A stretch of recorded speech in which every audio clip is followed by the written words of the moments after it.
Assalamualaikum warahmatullahi wabarakatuh. Waalaikumsalam warahmatullahi wabarakatuh.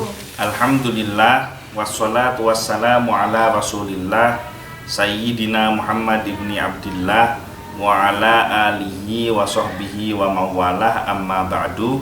Alhamdulillah, pada sore hari ini kita kembali melanjutkan kajian rutin kitab Bulughul Maram, masih di dalam kitabus shalah, yaitu kitab tentang sholat.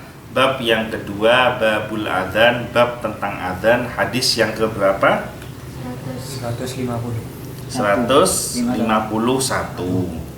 Masih tetap suka salah. Wa an Abi Sa'id Al-Khudri radhiyallahu anhu, dan dari Abu Sa'id Al-Khudri radhiyallahu anhu, qala, beliau berkata, qala Rasulullah sallallahu alaihi wasallam, telah bersabda Rasulullah sallallahu alaihi wasallam, idza sami'tumun nida, apabila kamu telah mendengar apa? Nida itu apa? Nida itu artinya panggilan. Jadi maknanya banyak. Kalau misalkan itu sholawat, maksudnya sholawat untuk memanggil orang supaya cepat-cepat mengerjakan sholat jamaah, kan gitu. Iya toh? Nida. Nah, bisa juga nida itu nama lain dari adzan, karena nida itu bermakna panggilan. Jadi apapun yang sifatnya panggilan itu disebut nida, termasuk adzan. Idza sami'tumun nida, apabila kamu mendengarkan adzan, kita anggap nida ini sebagai adzan. Fakulu, maka jawablah, mislama yaqulul muadzin, sebagaimana yang diucapkan oleh muadzin. Muadzin ngomong Allahu akbar, Allahu akbar, maka dijawab Allahu akbar, Allahu akbar. Kalau muadzin ngomong asyhadu an la ilaha illallah, maka jawabnya asyhadu an la ilaha illallah, dan begitu seterusnya. Muttafaqun alaih, diriwayatkan oleh Imam Bukhari dan Muslim. Walil Bukhari, dan ada hadis dari Imam Bukhari, an Muawiyah radhiyallahu anhu, dari Muawiyah radhiyallahu anhu, mithluhu, hadis yang sama dengan hadis yang kita kaji barusan, hadis dari Abu Sa'id Al-Khudri. Wali Muslim, dan hadis Imam Muslim. Jadi kalau dalam Imam Bukhari ada dua hadis. Yang pertama hadis dari Abu Sa'id Al-Khudri yang kita baca sama-sama. Kemudian hadis dari Muawiyah radhiyallahu anhu yang mirip isi hadisnya dengan Abu Sa'id Al-Khudri. Nah, di dalam hadis Muslim ada hadis juga an Umar radhiyallahu anhu, dari Umar radhiyallahu anhu, fi fadlil qauli, dari atau tentang keutamaan jawaban adzan, kama yaqulul muadzinu, sebagaimana mengikuti ucapan muadzin, kalimatan, satu kalimat. Jadi tentang fadilah menjawab adzan sebagaimana mengikuti ucapan muadzin, kalimat demi kalimat. Siwal hayalataini, kecuali kalimat hayalah. Apa itu hayalataini? Hayya ala sholah dan hayya ala falah. Siwal hayalataini, kecuali dua kalimat. Yang pertama yaitu hayya ala sholah, yang kedua hayya ala falah. Fayaqulu, maka jawabannya adalah la haula wala quwata illa billah. Hayya ala sholah, la haula wala quwata illa billah. Hayya ala falah, la haula wala quwata illa billah. Jadi guru-guru itu ngajarin kita cara menjawab adzan itu bukan ngawur, semua ada dalilnya. Bahkan semua kegiatan-kegiatan yang kita jalani selama ini yang berkaitan dengan ubudiyah itu semua ada dalilnya. Cuma bedanya orang dulu dengan orang zaman sekarang itu lebih ruwet. Orang zaman sekarang, kalau orang dulu percaya sama gurunya ngomong apa langsung diikuti tanpa mengkritisi. Nah, zaman sekarang ini muncul kelompok-kelompok orang yang suka mengkritisi guru. Begitu guru ngajarin begini, dengan sombongnya mengatakan itu dalilnya mana? Kan banyak kelompok-kelompok begitu sekarang. Itu dalilnya mana itu? Kok bisa jawabannya seperti itu? Padahal kitabnya dikasihkan belum tentu dia bisa baca dengan benar. Jangankan baca dengan benar aja belum tentu bisa. Nah di sisi lain ada juga kelompok-kelompok orang yang nggak punya ilmu apa-apa, ilmunya sedikit tapi suka berfatwa. Nah ini yang membuat kenapa dalam urusan agama banyak kekacauan.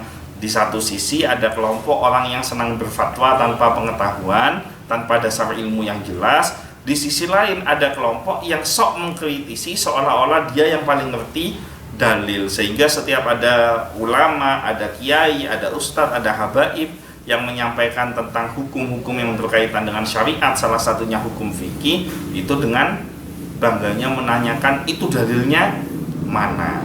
Kalau kita ngajarin anak-anak kecil di masjid kan teriak-teriak tuh, muadzin Allahu Akbar, Allahu Akbar. Nah ini anak kan teriak-teriak Allahu Akbar kan begitu. Nah ini yang dikatakan bid'ah lah, yang dikatakan gak sopan lah, yang dikatakan gak ada dalilnya. Padahal bukan gak ada dalilnya, dia sendiri yang gak tahu dalil. Kita lanjutkan. Kita baca tentang syarahnya. Ini difahami ya makna dan ini penjelasan tentang hadisnya. Yang pertama, disunnahkan mengikuti lafaz adzan sebagaimana pendapat jumhur ulama. Jadi kalau waktu azan dikumandangkan, sunnahnya, wajibnya kamu diam mendengarkan. Azan dikumandangkan, wajibnya dia mendengarkan. Karena panggilan azan itu sama dengan panggilan dari Allah untuk dirimu, untuk kita, ya kan? Panggilan Allah dari kita. Namanya Allah yang manggil, kita wajib diam, wajib mendengarkan. Nah, wajibnya mendengarkan, sunnahnya menjawab. Cara menjawabnya sama seperti yang diucapkan oleh muadzin. Ini adalah pendapat jumhur ulama, yaitu mayoritas ulama. Yang kedua, mengikuti muadzin pada seluruh lafaz adzan. Jadi menjawab ucapan muadzin sama seperti yang diucapkan oleh muadzin itu untuk seluruh ucapan adzan, kecuali pada kalimat hayya alataini atau kalimat hayya ala shalah dan hayya alal falah, diikuti dengan ucapan la haula wala quwata illa billah. Nah untuk sholat subuh juga ada kalimat as-sholatu khairum minan naum. Cara jawabnya itu tidak sama. Jadi kalau as-sholatu khairum minan naum bukan dijawab as-sholatu khairum minan naum, tapi jawabannya lain. Ada yang tahu apa jawabannya? As-sholatu khairum minan naum. Sulai tahu apa jawabannya? Sodakta wa barokta wa ana ala dzalika minasyahidin. Tolong Sulai tuliskan, dibagikan ke anak-anak supaya nanti waktunya subuh tahu jawabnya. Jadi kalau muadzin mengatakan as-sholatu khairum minan naum, sodakta wa barokta wa ana ala dzalika minasyahidin. Ada ulama yang mengatakan as-sholatu khairum minan naum itu bisa dijawab dengan kalimat yang sama. As-sholatu khairum minan naum dijawab as-sholatu khairum minan naum, tapi tidak masyhur. Yang masyhur adalah jawabannya sodakta wa barokta wa ana ala dzalika minasyahidin. Tolong nanti Sulai dibantu dituliskan supaya teman-teman yang lain bisa menghafalnya. Saya lanjutkan yang ketiga. Kenapa jawaban untuk hayya alataini, yaitu hayya ala sholah dan hayya alal falah dengan kalimat la haula wala quwata illa billah? Ada yang tahu jawabannya?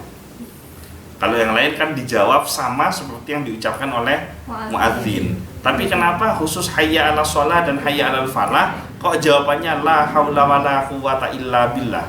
Ada yang tahu?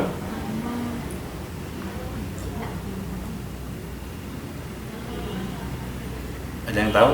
Apa arti dari hayya ala sholah?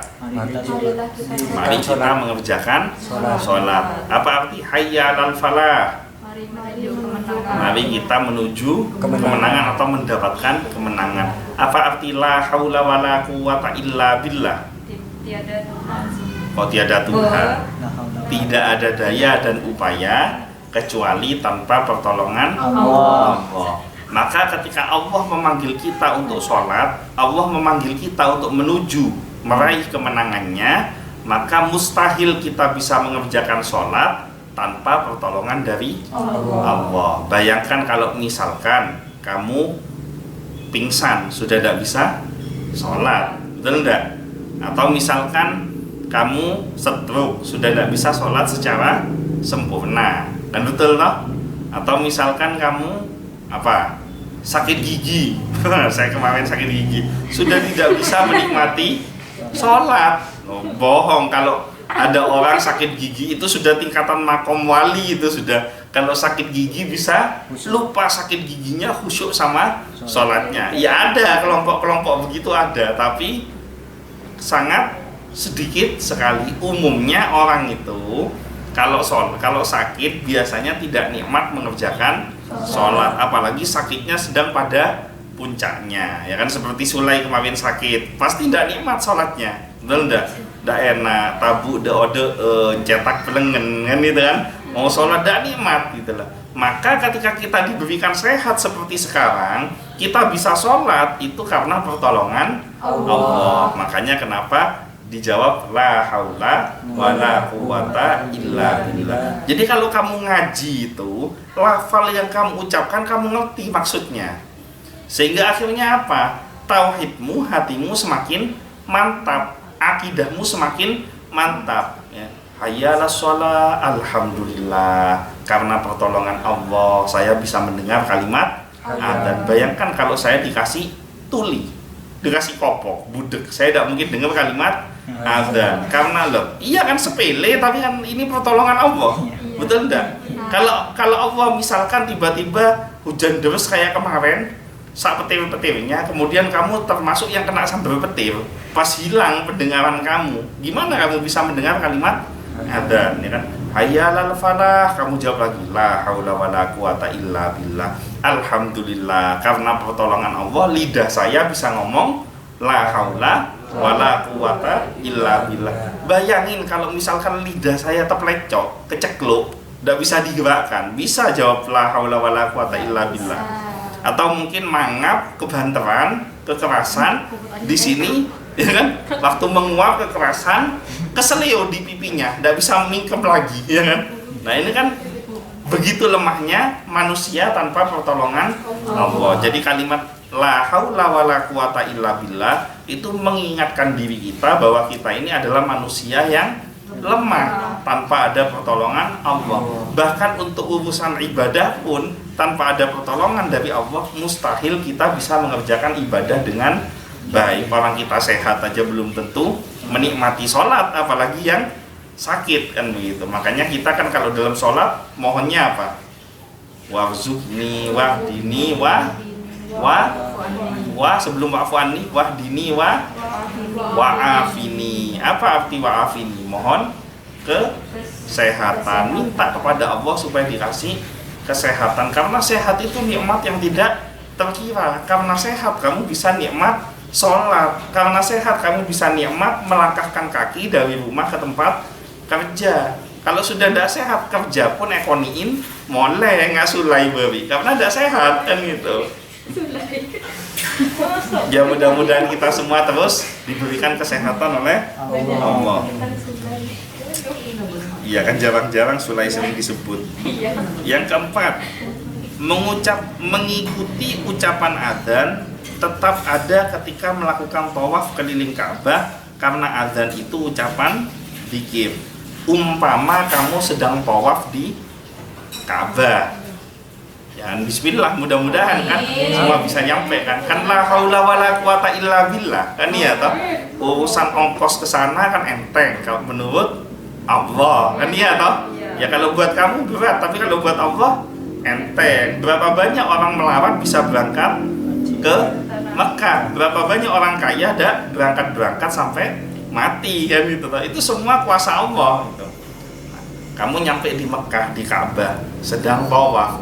Nah ketika kamu sedang tawaf, azan dikumandangkan. Pas azannya dikumandangkan, itu kamu boleh mengerjakan tawaf, tetap dikerjakan tawafnya sambil kamu menjawab panggilan azan. Karena panggilan azan itu dihukumi zikir ketika kamu tawaf. Sedangkan syarat tawaf adalah membaca zikir. Salah satunya adalah zikir talbiyah, yaitu apa talbiyah?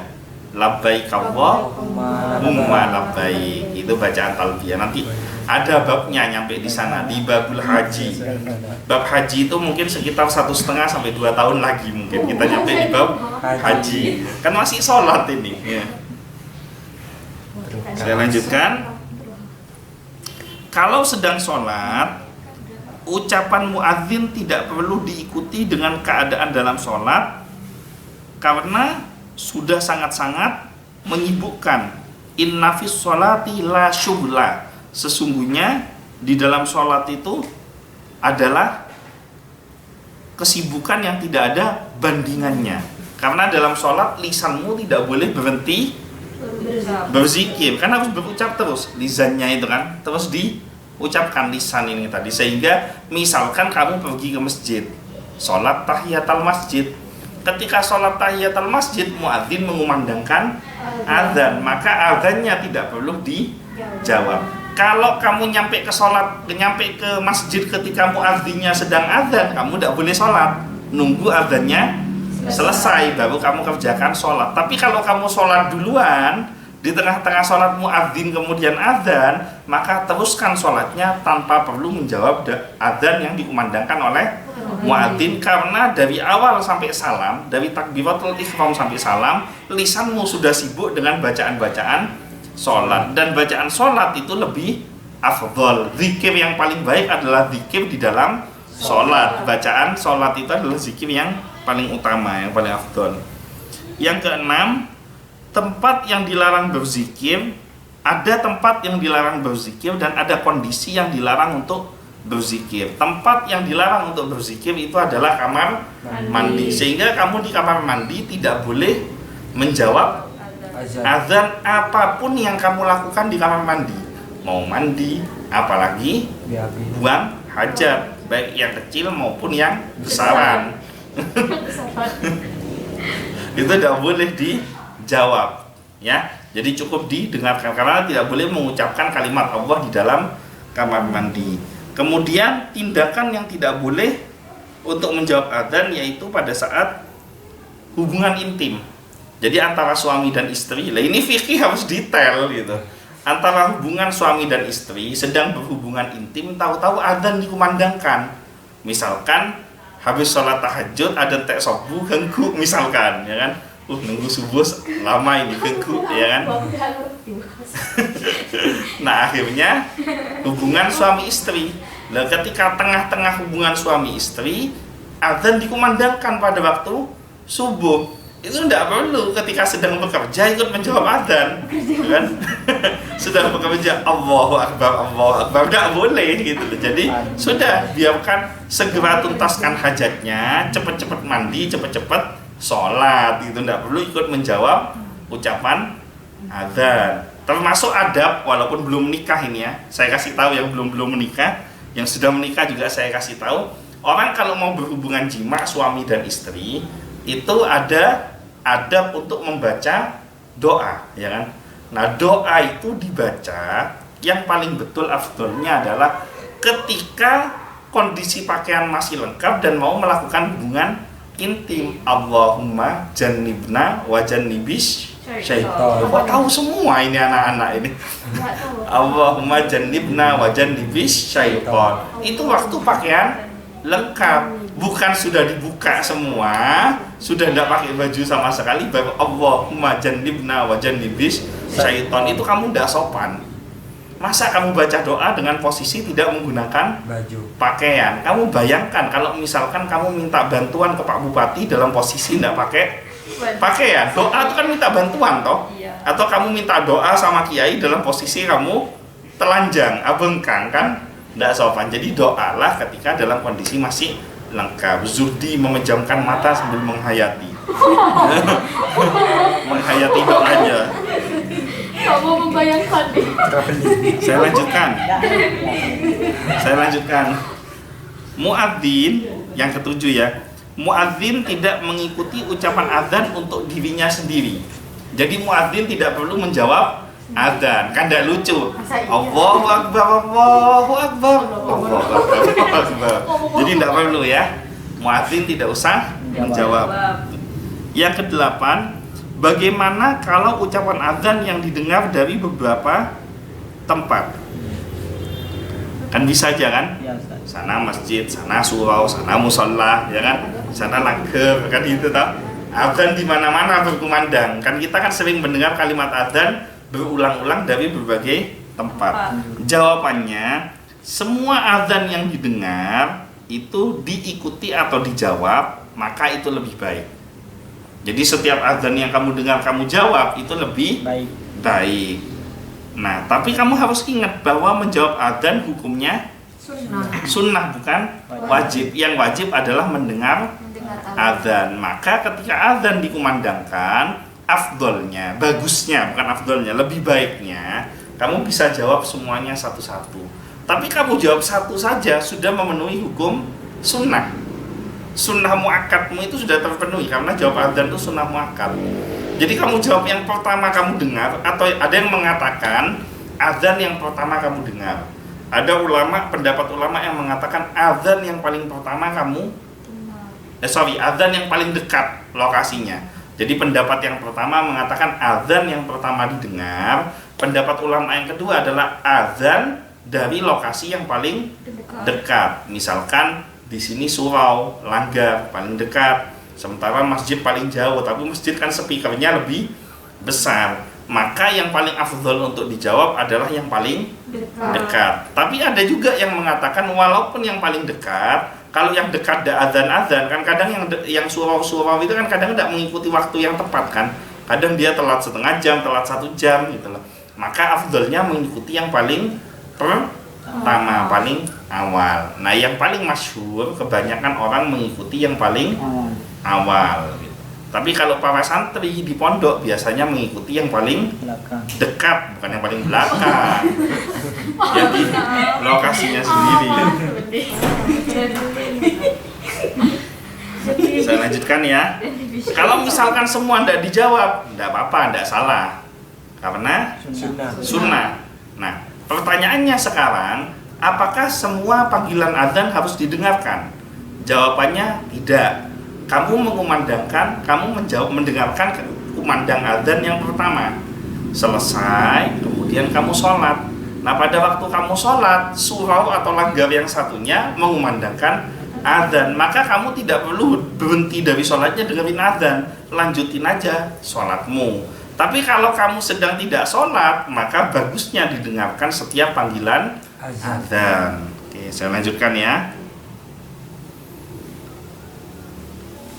Mengikuti ucapan adzan itu ada setelah kalimat adzan diucapkan, bukan bersamaan dengan ucapan kalimat adzan. Jadi jangan balapan sama muadzinnya. Tunggu muadzin sudah selesai mengucapkan baru dijawab. Kadang ada yang semangat, muadzin belum selesai dia sudah jawab. Akhirnya dia duluan selesai jawabannya daripada panggilannya. Kan yang namanya soal itu kan lebih dulu, jawaban belakangan. Kecuali kalau kamu sakti. Kayak saya dulu waktu masih sekolah, saya itu paling pusing itu kalau sudah pelajaran bahasa Inggris. Nilai saya itu paling jelek pelajaran bahasa Inggris. Nah, apalagi sih kamu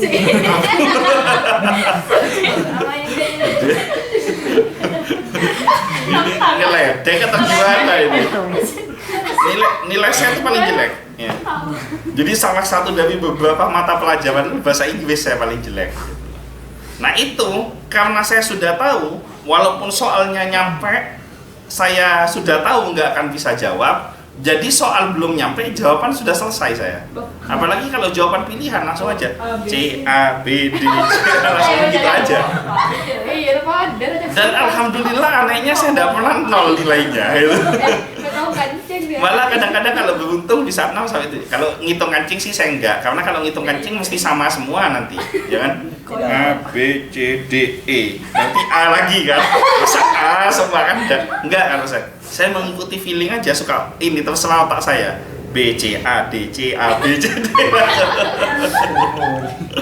Pakai ilmu random. Ternyata dapat nilai. Enggak dapat nilai. Itu kacaunya ujian di Indonesia. Makanya saya dulu waktu mondok ya, ada salah satu pesantren itu di pesantren itu paling haram ngasih ujian pilihan. Jadi semua pertanyaannya tuh tulis tangan, tidak ada pilihan. Dia nggak kasih, harus jawaban isian semua gitu loh. Makanya begitu soal bahasa Inggris saya paling frustasi. Nggak bisa BCDA. Masa mau dijawab yes, no, I don't know, saya gitu.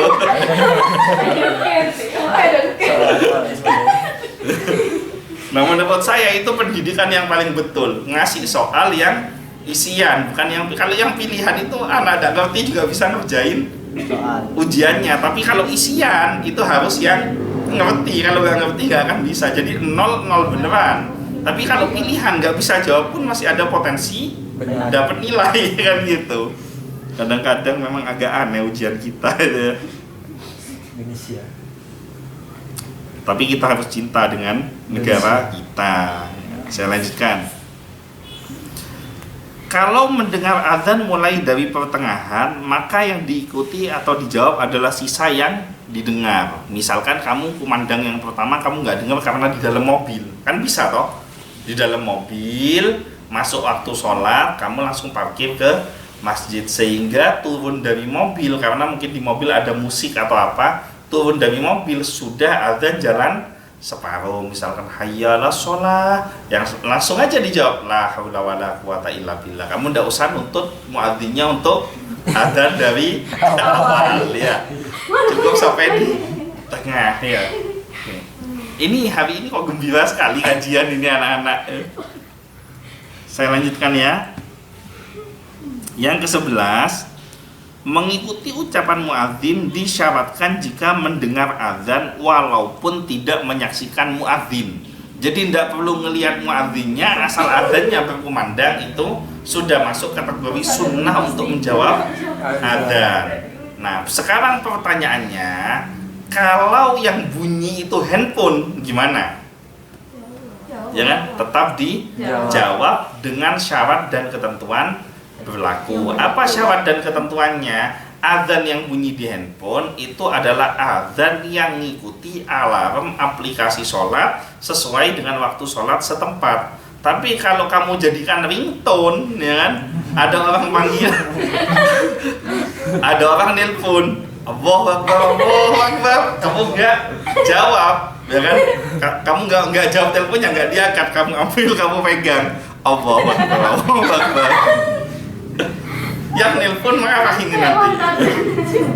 Makanya kenapa sebagian ulama memakruhkan azan dijadikan ringtone handphone. Jadi azan itu tidak perlu dijadikan ringtone handphone. Kalau sholawat boleh. Bacaan Al-Quran itu juga makruh dijadikan ringtone handphone. Kenapa? Karena idza quriya alaihimul Qur'an fastami'u lahu. Kalau dibacakan Al-Quran kepada dirimu, maka dengarkanlah. Wa ansitu, dan diamlah la'allakum turhamun, supaya kamu mendapatkan rahmat. Terus ringtone-mu Al-Quran, ya kan? Ada orang nelpon, kamu akan angkat apa enggak itu telepon? Ketika angkat berarti kamu berhentikan orang baca Quran, kan? Kan kurang lebih sama dengan ada orang nelpon, Zuhdi lagi baca Quran, Zuhdi diem, jangan dilanjutin Al-Qurannya, saya mau jawab telepon. Nah itu kan tidak berakhlak pada orang yang membaca Al-Quran. Maka makruh kalau dijadikan ringtone handphone. Jadi azan dan Al-Quran jangan dijadikan ringtone ya. Saya lanjutkan. Yang terakhir, keutamaan pahala dari mengikuti azan. Dengerin nih, pahalanya menjawab azan itu luar biasa. Ada 3. Yang pertama, diampuni dosa-dosanya. Luar biasa ini, kan? Apalagi ini kan wajah-wajah penuh dosa, kan? Dengan makanya kan alhamdulillah ada ucapan sunnah menjawab kalimat adzan, pahalanya diampuni dosanya. Dan cuma kamu, saya juga banyak dosanya pada gitu.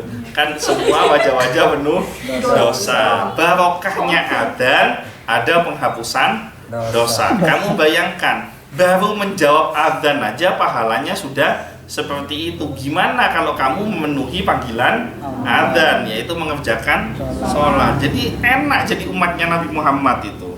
Yang tidak sholat aja yang keterlaluan. Yang kedua, loh kalau tidak kena kan sudah ada itu kajiannya. Seorang wanita yang sedang datang bulan, aslinya dia sholat. Nah ketika dia datang bulan dia tidak sholat dalam rangka mengikuti hukumnya Allah, maka dak sholatnya dia adalah pahala. Kan sudah itu, tidak usah dikritisi lagi itu. Kan kajiannya sudah. Yang jadi masalah ini yang datang bulan nggak datang bulan tetap tidak sholat, itu yang masalah gitu loh. Yang kedua, yang pertama tadi apa pahalanya? Diampuni dosa-dosanya. Yang kedua, setelah azan lalu berdoa, maka doanya diijabah. Habis Faris mengumandangkan azan tadi, terus kamu doa, ya Allah, abdina otang binyak ya Allah, kapan saya pona ya Allah, bila saya pona misalkan gitu, kapan ini lunasnya hutang, mohon bantuannya ya Allah, mudah-mudahan yang ngutangi saya lupa kalau saya punya hutang ya Allah. Oh tak nyaman teman ini. Tak nyaman. Doanya jangan begitu. Tak nyaman saya kasih orang.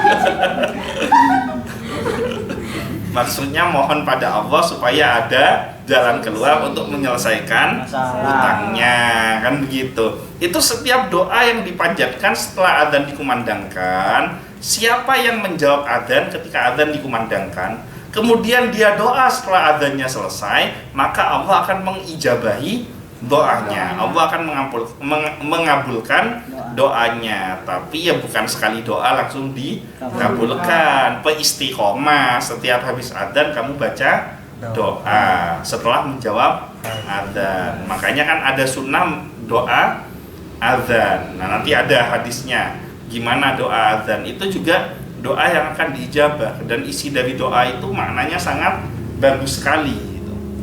Yang ketiga, orang yang menjawab adzan akan mendapatkan syafaat dari Nabi Muhammad SAW. Kok bisa? Karena apa? Karena pertama, panggilan adzan itu adalah panggilan dari Allah untuk menjalankan syariat utama, yaitu sholat, yang mana syariat ini secara khusus diturunkan kepada Rasulullah tanpa perantara. Ibadah sholat itu ibadah yang tidak pakai perantara, tidak pakai makelar. Kalau puasa ada makelarnya. Siapa makelarnya? Malaikat Jibril, benar nggak? Ya kan? Perintah puasa, ya ayyuhalladzina amanu kutiba alaikumusiyam, sampai selesai itu Malaikat Jibril yang mewahyukan. Kemudian zakat, Malaikat Jibril yang mewahyukan. Semua ibadah-ibadah yang wajib itu perintahnya dari Allah, tapi perantaranya Malaikat Jibril. Khusus sholat, ibadah sholat ini adalah ibadah yang Allah perintahkan langsung kepada Rasulullah tanpa melalui perantara. Jadi perintah ini langsung kepada Rasulullah pada waktu peristiwa Isra dan Mi'raj. Ini sudah hampir bulan Rajab kan?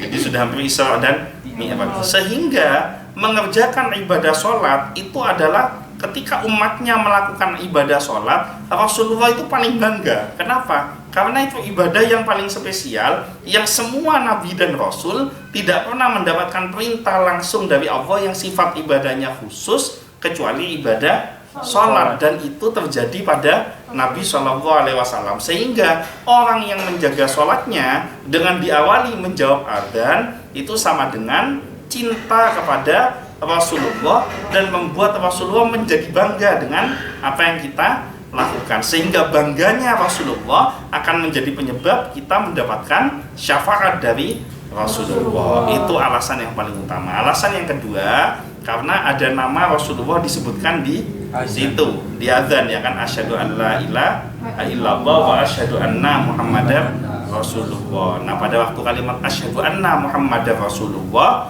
kamu ikut menjawab yang sama, asyhadu anna muhammadar rasulullah. Kamu perbarui imanmu, meyakini bahwa tidak ada Tuhan selain Allah, dan kamu perbarui imanmu dengan meyakini Muhammad adalah Rasulullah. Ada pertanyaan sampai di sini? Nggak ada. Kalau panjang gini biasanya tidak ada yang tanya. Semangat langsung, tidak ada gitu. Orang yang pendek aja nggak nanya. Mungkin itu saja yang bisa kita sampaikan. Mudah-mudahan semuanya panjang umur, sehat, semua harapan kita dikabulkan oleh Allah, dan mudah-mudahan kita semua mendapatkan syafaat dari Nabi Muhammad SAW. Al-Fatihah.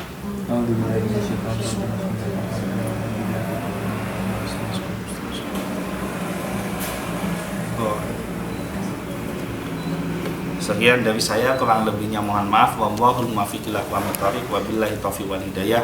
Wassalamualaikum warahmatullahi wabarakatuh. Waalaikumsalam warahmatullahi wabarakatuh.